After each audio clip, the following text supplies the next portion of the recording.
Hello students, in this video we will look at the concept of linked list, how linked list is different from arrays and how the linked lists are conceptualized.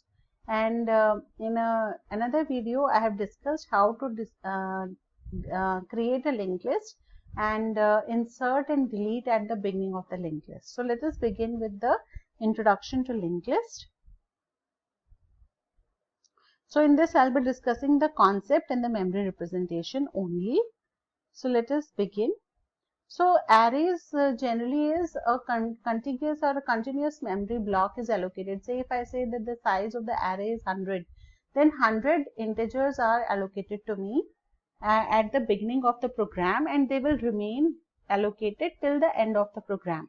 But linked list is not like this. In linked list, I can take as many elements as I want, as is required by the program, and return the elements when they are not needed. So this makes linked list very lightweight, and they do not require a lot of memory for implementation.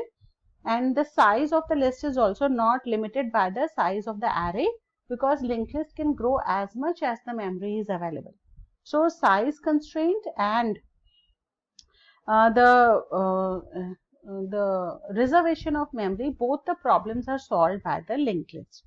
So let us look at the example linked list. Let us say that there are 5 elements, 1, 2, 3, 4, 5, 6. So at the start we have the first element, then we have a pointer using the pointers in C which will point to the next element. Then this 2 is located at a separate memory location which is far away from 1, but because 1 has the address of 2, so we can refer from 1 to 2. And then 2 will have a pointer towards the next element, this element will have a pointer to next, and this element will have the data also and the next pointer also. And when the list ends, we have a null pointer available.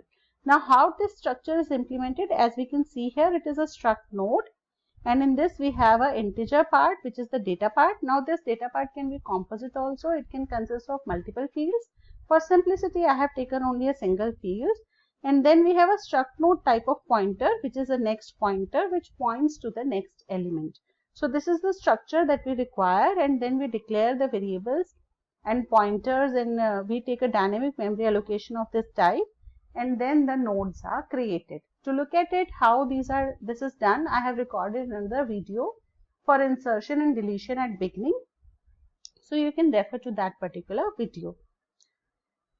Then to understand it even in a better manner, we have a start pointer or the head pointer which points to the first element, which has a data part and the next part. Next point has a pointer to B, then B has a pointer to C, and C has a pointer to D. So when we say insertion at beginning, that means we will insert a new element before A. So that will be the insertion at beginning. And similarly, deletion at beginning means A will get deleted and B will become the first element. And when we say insertion at end, that means insertion will happen after D. Here the new element will be inserted. And when we say deletion at end, that means D will be removed from the list. So for more details for programming point of view, other videos are there which you can refer. I hope this video is useful to you. Thank you very much.